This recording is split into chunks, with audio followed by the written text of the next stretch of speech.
Hey, yo, what up, guys? It's your boy MMA Blaze, aka MMA Genius. Now, I'm back at it again, here to talk about some great upcoming fights and MMA, UFC, whatever. Now, man, these are some really tough fights. For some people, they may be some really hard fights to predict, but I want to talk about those up and coming fights, and I want to give my prediction on them. Some of them are a little wild. It's a ways away, a little while, but I like to give my predictions kind of early. That way, if I've had some time to think it over, I can come back with more ideas, and touch ups and what I think may happen, But here we go, man. The fights I'm going to touch up on is Rashad Evans versus Shogun fight. Man, I'm going to talk about that. I'm going to talk about Brock Lesnar versus Junior Dos Santos. I'm going to talk about Rampage versus Thiago Silva. Machida versus Randy Couture. What else coming up? Got something else coming up here, man. I know we got another. Dan Hardy versus Anthony Rumble Johnson.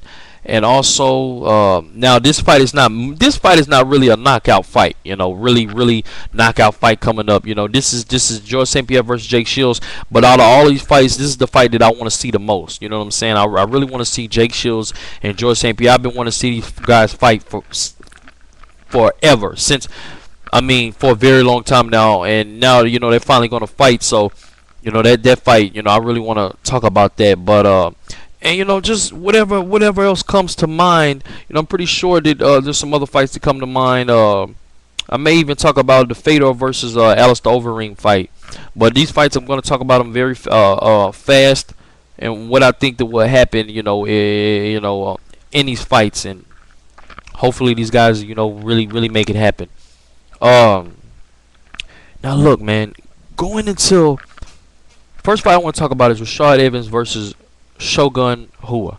Now, going into this fight, what's going to happen is I sincerely believe that Rashad Evans is going to have so much confidence and just so much confidence in his takedown ability.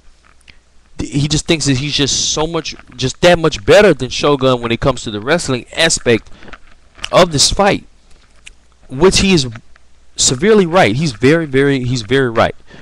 But there's a thing of being too confident. You know what I'm saying? It's good to be confident, but too confident. Now, the reason why Rashad Evans is so confident that he can beat Shogun and he can win this fight is because Shogun doesn't have the best wrestling defense in the world. But Shogun does have some pretty decent wrestling and some pretty decent wrestling defense. But I know Rashad Evans thinking that, if Forrest Griffin could take Shogun down, then I can do it. If Machida can take him down, then I can do it. Now, I hate to bring up the Forrest Griffin fight because that wasn't really the Shogun that we really know in the Forrest Griffin fight. But Shogun did get taken down in that fight. Got taken down. He got choked out. I don't think that's going to happen again. Anything can happen, but don't see that happen again. Now, in the Machida fight, Machida was able to take Shogun down in the second fight at will, very easy. Even Chuck Liddell took him down. So, and a lot of other fighters in Pride and stuff like that. But Rashad Evans, Shogun does have good submissions. He has a good ground game. He's very creative with his submissions, his jiu-jitsu. Now, I don't think that Rashad Evans is going to get submitted by Shogun. Rashad Evans has a very good submission defense. I don't think that Shogun is going to submit him. Anything can happen, but I don't think that's going to happen. Now, what I believe is this is going to be a fight.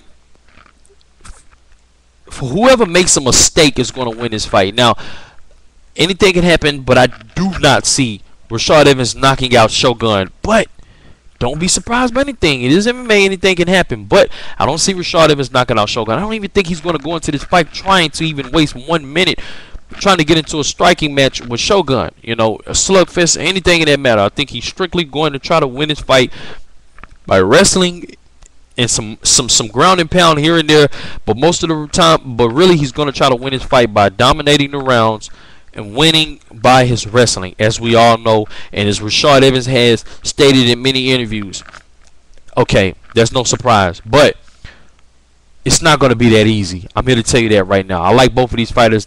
They're both some of my favorite fighters. But what I think is going to happen is Rashad Evans is going to be so secure with those takedowns that he's not going to see this coming from out of nowhere. I guarantee you Rashad Evans is going to shoot in for a double leg takedown, and Shogun is going to land a vicious knee to Rashad Evans' chin, to his face, anywhere on his face. He's going to knock Rashad Evans out. Either he's going to daze him, he's going to stun him, and Shogun's going to finish him off with a TKO, you know, ground and pound, do some punches on the ground or whatever. Or who knows, maybe even Shogun can even catch Rashad Evans, you know, on the feet. You know, at the beginning of every round, you know, all fights start out on the feet. You know, beginning of every round, you always start on your feet. Maybe Shogun can catch Rashad Evans before he shoots in for the takedown. But in my opinion, I think Rashad Evans is wasting no time on the feet. I think he's straight diving for ankles as soon as this fight starts. I mean, he's diving. You know what I'm saying? And that's what I believe. You know, I do think that Rashad Evans can compete with Shogun on the feet for a little while. You know, I think that Rashad Evans has some pretty good striking, but it's just not smart to just gamble, you know, with your chin when you're going up against a knockout artist and a great striker like Shogun. Shogun has an all-around good game, and I think that he does have many ways of winning this fight. I think he needs to work on his wrestling, work on his takedown defense, and work on his footwork and try to stay away from Rashad. And anytime Rashad comes in, he needs to get his timing down, work on his timing, and anything he sees from Rashad, he needs to, you know, hit with bad intentions behind it and really try to land right on Rashad's temple, you know, right in his head, right on his chin, anywhere he can land. And Shogun's going to win this fight. You know, I'm sorry, but I see Shogun knocking Rashad Evans out. You know, it's just what I see. And Rashad is one of my favorite fighters. I really hate to see him lose. You can never count this guy out. You can't count anybody out.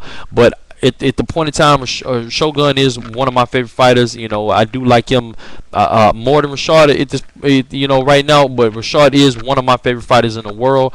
I wish both of these fighters look. It's one of those kind of fights where you really don't want to see anybody lose. But unfortunately, there has to be a loser in this fight, and I think it's going to be Rashad. I think that Shogun's going to catch him. He's going to time him coming in with a takedown, and he's going to catch him with something, and he's going to finish Rashad off.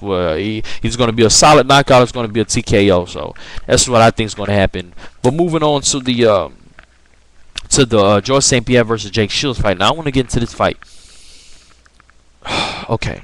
Now I want to ask you guys a question about Jake Shields. I want to point some things out, and you let me know what you think. Okay. Jake Shields, when he's fighting guys who don't really have great takedown defense, and the submission defense is not that good, what does he usually do to him? He submits them, right? Okay, bingo. But when he's fighting guys who have great takedown defense, good submission defense, and good striking, what usually happens? It becomes a stalemate kind of fight, very boring, and just a very, very hard fight, and very close fight to the point to where people could say, oh, that fight could have went either way. Now, I will say Jake Shields is probably like my third favorite fighter in the world right now. Jake Shields is my favorite fighter. I'll support this guy all the way. War Jake Shields. I don't give a damn what nobody says. Jake Shields is one of the best fighters in the world. Okay? But when Jake Shields goes up against a guy like Martin Kampmann, who has good submission, he has good jiu-jitsu, good takedown defense, and good striking, you see what happened in that fight. Okay? Those fights are really hard for Jake Shields to win, because Jake Shields, in my opinion, he doesn't have the best gas tank, and especially when he's going up against a guy who has great takedown defense, he usually gasses. Okay, and when he went up against Yushin Okami is not the greatest striker in the world. To me, if you ask me, him and Yushin Okami on the same level when it comes to striking. Yushin may be a little bit better, but a lot of people underestimate Jake Shields. Jake Shields has some really good leg kick, man. You know what I'm saying? That leg kick is smooth and it lands. It may not be the hardest, but he lands that kick a lot. And Jake Shields has a pretty good chin. You know, anything can happen. Anybody can get knocked out. But if you ask me, he has a pretty good chin. You know, he got dazed by Dan Henderson, and you know, a lot of people think that Mark Capman dropped him with that knee, but really he was just, you know, he was tired. He was going down anyways. That knee didn't do a damn thing to him. I'm gonna let you know that now. But it's bad news going into a fight with George St. Pierre, a guy who has good striking, great wrestling, and some really good takedown defense. Okay, you can take this guy down, but you're gonna have to struggle to take him down. But you can't take him down. Okay, we know that about George St. Pierre, and his gas tank is everlasting. He does not get tired. He may get tired, but it doesn't happen often. I'm gonna tell you that now. He's some of the best cardio in all of MMA. Now, why I think Jake Shields is gonna fail in this fight is George St. Pierre has been recently working on his striking again. George St. Pierre is not as stiff as he used to be. He's more loose. He moves around a lot more than he used to, and he stays on his toes a lot more than he used to. Okay, that alone right there is going to cause problems for Jake Shields. And the fact that George St. Pierre has that really good jab that he's been working on, and when he outclassed Koscheck with that jab, that's going to present problems. You know, every time Jake Shields tries to shoot in for a takedown, George St. Pierre could just keep him away with that jab, constantly jabbing him, keeping him away. Now, I do believe there's going to come to a point in time when Jake Shields is going to be able to get a hold of one of George St. Pierre's legs. He's going to try to get a single leg on George, and I believe he's going to have to really struggle to take George St. Pierre down, but I do believe he's going to take him down. I don't believe George St. Pierre is going to go into this fight really wanted to wrestle with Jake Shields, even though Jake Shields, I believe that George St. Pierre is a better wrestler than Jake Shields, and not that much, but he's slightly better than Jake Shields, just a little bit better than Jake Shields in wrestling. You know, 99% of the time when George St. Pierre goes for a takedown, he usually gets it. So the difference between him and Jake Shields wrestling, Jake Shields, sometimes he has to really struggle for his takedowns, but he's relentless. He doesn't give up. You know, he's going to keep going until he gets that takedown. Okay, but unfortunately, he may have to really struggle to get a takedown against George St. Pierre, which I believe he is, but I think he's going to get it. Do I think he's going to be able to hold George St. Pierre down? Who knows? To me, George St. Pierre is not that good off his back. He's good to get back to his feet, but if you really have a really good, you know, if you're a really good grappler, you know, good base, George St. Pierre, you know, to me, you know, to me, George St. Pierre is just not that good off his back. I know we're not really used to seeing him there, but when I have seen him on his back, he just doesn't. He looks uncomfortable on his back, you know. But I don't think that George St. Pierre is going to want to fight the fight on the ground. I think he's going to want to keep this fight standing, and he's going to have a cardio for days. Going to try to outbox Jake Shields, outstrike him. And he's going to try to win this fight like he won the Josh Koscheck fight, in my opinion. And he might try to go for a knockout. But like I say, you don't go into a fight trying to knock Jake Shields out, because it's really hard to knock this guy out. You know what I'm saying? A lot of people think that George St. Pierre is going to knock Jake Shields out, but I don't see that happening at all. Again, it is MMA. Anything can happen. But I don't think that George St. Pierre is going to knock Jake Shields out. But I think that Jake Shields is going to really gas trying to take George St. Pierre down. Somewhere between the third round, he's going to be gassed, so gassed, he's not going to know what's going on. Okay? George St. Pierre, you know, I think he's going to be tired chasing George St. Pierre around, because George St. Pierre is going to be on his toes, just jabbing Jake Shields, jabbing him, and then they're going to tie up against the cage a couple of times.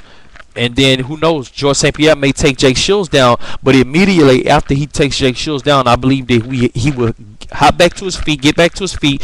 He would just secure a takedown just to make sure he gets that, you know, just to make sure he gets that round in, to prove that he's a great wrestler as well. So what I believe is that's what's going to happen. George St. Pierre is going to be up and down. This whole fight is going to be taking Jake Shields down sometimes, but for the most part, this fight is going to be on the feet. But Jake Shields, I believe he may score a few takedowns, but I don't think he's going to be able to submit George St. Pierre. But I hope he does. And if he does submit George St. Pierre, it's going to be by armbar or rear naked choke. Now, if George St. Pierre takes Jake Shields down, Jake Shields, I've never really seen him catch anybody in a triangle. So I really think he needs to work on that aspect of his jiu-jitsu, his triangles, and you know, his komoros, omoplatas. You know, he just needs to get creative with his submissions. The only thing we really see Jake Shields do is pull off like guillotine chokes, rear naked chokes, and arm bars, and those are good, but those are very predictable submissions. And when you go up against a guy like George St. Pierre, you have to be able to submit a guy from all different angles and all different forms of submissions. You know, so like I say, I'm rooting for Jake Shields. I hope he wins this fight, but I don't think he is.